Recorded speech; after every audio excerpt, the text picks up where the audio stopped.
asin mas migtaas pa ang pondo or income kadi banwaan asin ligtao sa mga trabaho, lalong-lalo na po sa mga kasaraditan.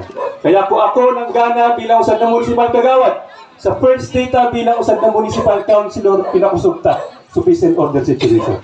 Si Kagawad Biares nag-request sa additional fire truck sa national level. 2 years ako na itong inulat. Taan po kayong pag-request kan ang mga kalabantakan, mga senador, mga congressman. Sa almost 2 years na pag-ulat ni Kagawad Biares, nag-message na kanako to Chief ka ng Bureau of Fire.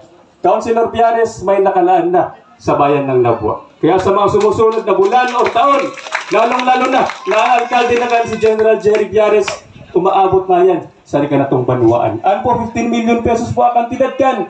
Dakulong bagay po an, nabukupong pondo para local government anak na itong ginamit. Pangarwa, sabi ko, kanako, katuwa